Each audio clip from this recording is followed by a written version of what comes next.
নমস্কার। জীবন স্মৃতি থেকে পাঠ পর্ব চলছে। রবীন্দ্রনাথ ঠাকুরের জীবন স্মৃতি আমরা পাঠ করছি পর্যায়ক্রমে। এর আগের ভিডিওতে পড়েছিলাম নানা বিদ্যার আয়োজন, কিভাবে ঠাকুর পরিবারের শিশু সন্তান তথা ছেলেবেলার তাদের শিক্ষা ব্যবস্থা কেমন ছিল, কিভাবে তাদেরকে পড়ানো হতো, কি কি বিষয়ের উপর পড়ানো হতো এবং যারা পড়াতেন তাদের সম্পর্কে নানাবিধ বিবরণ রবীন্দ্রনাথ ঠাকুর নিজে পরিণত বয়সে এই জীবন স্মৃতি লেখার সময় স্মরণ করেছেন। রবীন্দ্রনাথ ঠাকুর এবং তার পরিবারের অন্যান্য শিশুদের শৈশবে বা কৈশোরে কিছুটা বা অনেকটাই, হয়তো তার লেখা অনুযায়ী যেটা বুঝতে পারছি, অনেকটাই বন্দি দশা ছিল। স্বাধীনতা তাদের খুব একটা ছিল না। বাইরের জগতের সঙ্গে, বাইরের দুনিয়ার সঙ্গে মেলামেশার কোনো সুযোগ ছিল না। ঠাকুর পরিবার জমিদার পরিবার, রাজ পরিবারের মতোই ব্যাপার। সেখানে যাবতীয় তাদের সব কিছুর প্রয়োজন সেই পরিবারস্থিত যে ভবন তার ভেতরেই, রাজবাড়ি বা জমিদার বাড়ির ভেতরেই তাদের সেই সম্পূর্ণ জগৎটি। তার বাইরে বেরোবার তাদের তেমন কোনো অনুমতি ছিল না এবং রবীন্দ্রনাথের ভাষায় চাকরদের দ্বারা তাদের চলাচল সীমাবদ্ধ ছিল। তো আজকের যে পর্বটি পড়ব সেই পর্বটির নাম হচ্ছে বাহিরে যাত্রা। শুরু করছি।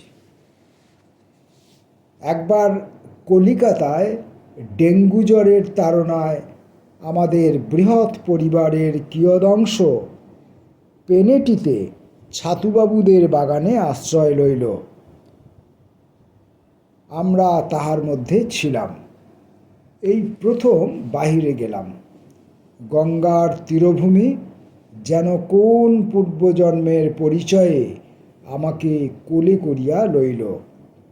সেখানে চাকরদের ঘরটির সামনে গোটা কয়েক পেয়ারা গাছ। সেই ছায়াতলে বারান্দায় বসিয়া সেই পেয়ারা বনের অন্তরাল দিয়া গঙ্গার ধারার দিকে চাহিয়া আমার দিন কাটিত। প্রত্যহ প্রভাতে ঘুম হইতে উঠিবা মাত্র আমার কেমন মনে হইত যেন দিনটাকে একখানি সোনালি পাড় দেওয়া নতুন চিঠির মতো পাইলাম। লেফাফা খুলিয়া ফেলিলে যেন কি অপূর্ব খবর পাওয়া যাইবে। পাছে একটুও কিছু লোকসান হয় এই আগ্রহে তাড়াতাড়ি মুখ ধুইয়া বাহিরে আসিয়া চৌকি লইয়া বসিতাম।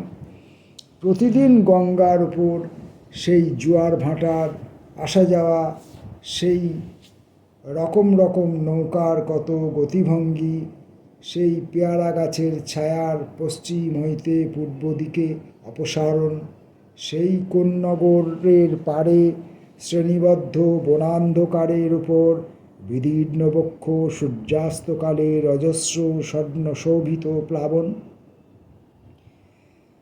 এক একদিন সকাল হইতে মেঘ করিয়া আসে, ওপারের গাছগুলি কালো, নদীর উপর কালো ছায়া। দেখিতে দেখিতে সশব্দ বৃষ্টির ধারায় দিগন্ত ঝাপসা হইয়া যায়। ওপারের তটরেখা যেন চোখের জলে বিদায় গ্রহণ করে। নদী ফুলিয়া ফুলিয়া ওঠে এবং ভিজা হাওয়া এপারের ডালপালাগুলার মধ্যে যা খুশি তাই করিয়া বেড়ায়। কড়িবর্গা দেওয়ালের জঠরের মধ্য হইতে বাহিরের জগতে যেন নতুন জন্ম লাভ করিলাম। সকল জিনিসকেই আর একবার নতুন করিয়া জানিতে গিয়া পৃথিবীর উপর হইতে অভ্যাসের তুচ্ছতার আবরণ একেবারে ঘুচিয়া গেল। সকালবেলায় এখো গুড় দিয়ে যে বাসি লুচি খাইতাম, নিশ্চয়ই স্বর্গলোকে ইন্দ্র যে অমৃত খাইয়া থাকেন তাহার সঙ্গে তার স্বাদের বিশেষ কিছু পার্থক্য নাই, কারণ অমৃত জিনিসটা রসের মধ্যে নাই, রসবোধের মধ্যেই আছে।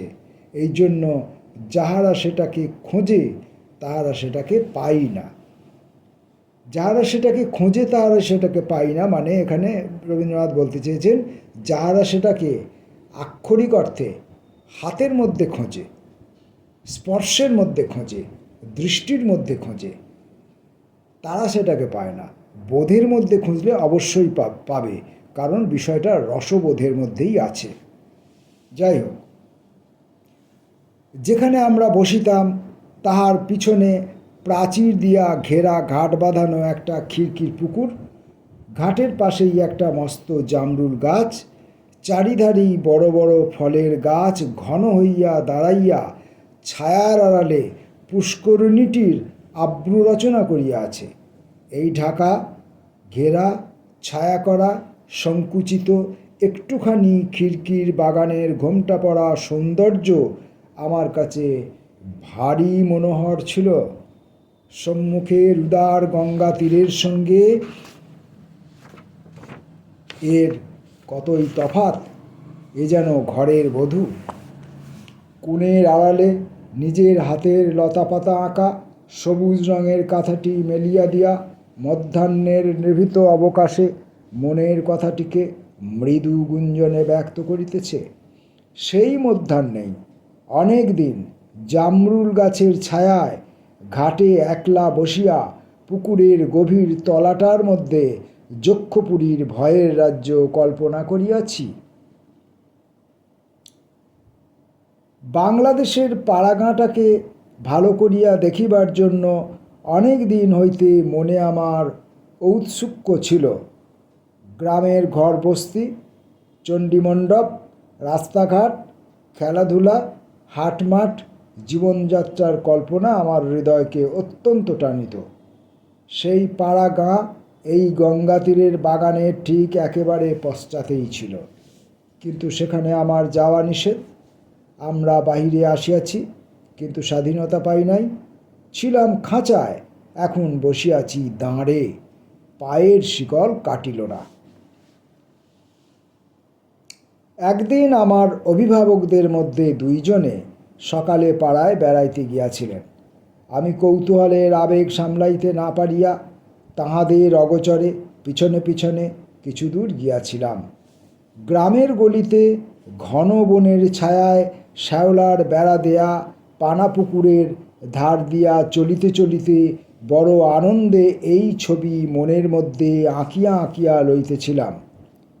একজন লোক অত বেলায় পুকুরের ধারে খোলা গায়ে দাঁতন করিতেছিল, তাহা আজও আমার মনে রহিয়া গিয়াছে। এমন সময়ে আমার অগ্রবর্তীরা হঠাৎ টের পাইলেন আমি পিছনে আসিতেছি। তখনই ভৎসনা করিয়া উঠিলেন, যাও যাও, এখন ফিরে যাও। তাহাদের মনে হইয়াছিল বাহির হইবার মতো সাজ আমার ছিল না। পায়ে আমার মোজা নাই, গায়ে একখানি জামার উপর অন্য কোনো ভদ্র আচ্ছাদন নাই। ইহাকে তাহারা আমার অপরাধ বলিয়া গণ্য করিলেন, কিন্তু মোজা এবং পোশাক পরিচ্ছদের কোনো উপসর্গ আমার ছিলই না। সুতরাং কেবল সেই দিনই যে হতাশ হইয়া আমাকে ফিরিতে হইল তাহা নহে, ত্রুটি সংশোধন করিয়া ভবিষ্যতে আর একদিন বাহির হইবার উপায়ও রহিল না। সেই পিছনে আমার বাধা রহিল, কিন্তু গঙ্গা সম্মুখ হইতে আমার সমস্ত বন্ধন হরণ করিয়া লইলেন।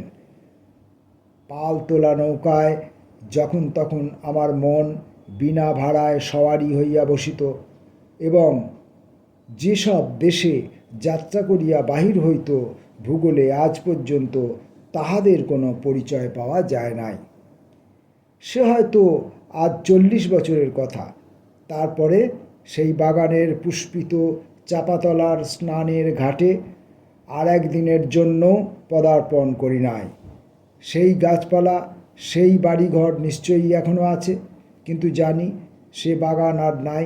কেননা বাগান তো গাছপালা দিয়ে তৈরি নয়, একটি বালকের নববিস্ময়ের আনন্দ দিয়ে সে গড়া। সেই নববিস্ময়টি এখন কোথায় পাওয়া যাইবে? জোড়াসাঁকোর বাড়িতে আবার ফিরিলাম। আমার দিনগুলির নর্মাল স্কুলের হাঁ করা মুখবিবরের মধ্যে তাহার প্রাত্যহিক বরাদ্দ গ্রাসপিণ্ডের মতো প্রবেশ করিতে লাগিল। অর্থাৎ সেই অপছন্দের স্কুল জীবনের মধ্যে আবার তাকে ফিরে আসতে হলো। আর যে মুক্তি তিনি বাংলার গ্রামের মধ্যে গিয়ে পেয়েছিলেন, সামান্য হলেও পেয়েছিলেন যেটুকু, সেই মুক্তি থেকে তিনি বা তার মতো ঠাকুর পরিবারের আর যারা শিশু বালক ছিল তারা বঞ্চিত হলো।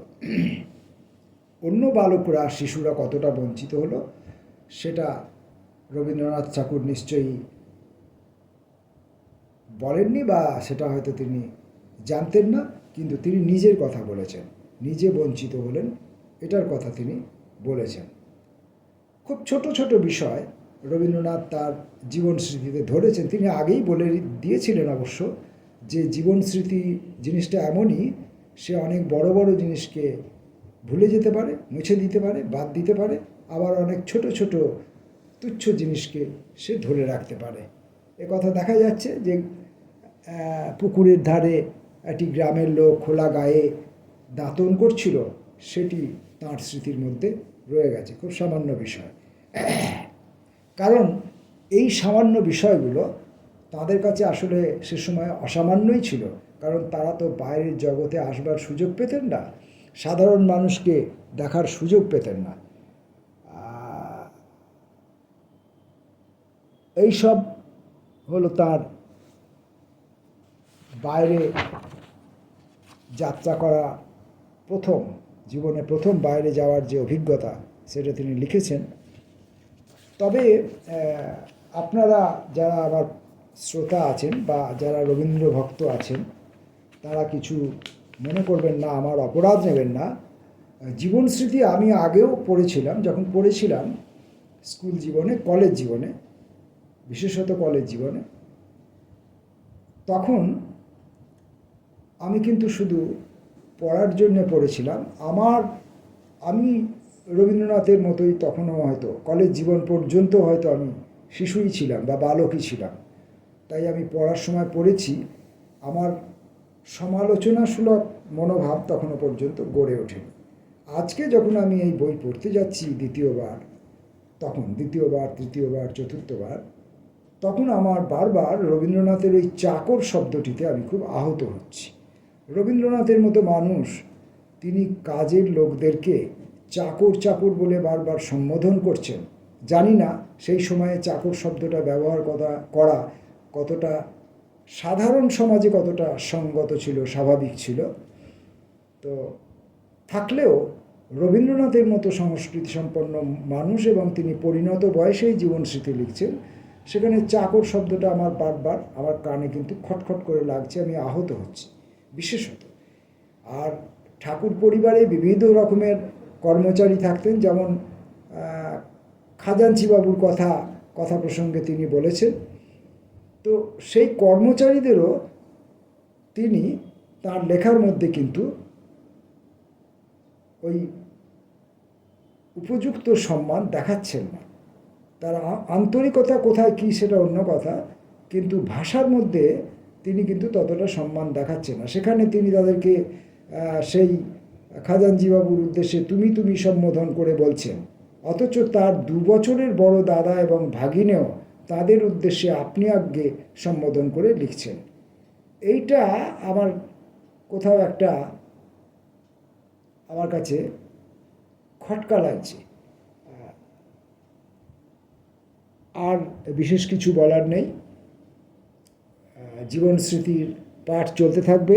আগামী দিনে আমরা আবার রবীন্দ্রনাথের কাব্য রচনা চর্চা, অর্থাৎ তিনি যে আগে কবিতা রচনায় ঢুকেছিলেন তার এক দফা বিবরণ দিয়েছেন, এবার দ্বিতীয়বার আবার তিনি তার কবিতা চর্চার সম্পর্কে কিছু বলবেন, সেটা আমরা আগামী ভিডিওতে শুনব। ততক্ষণের জন্য নমস্কার।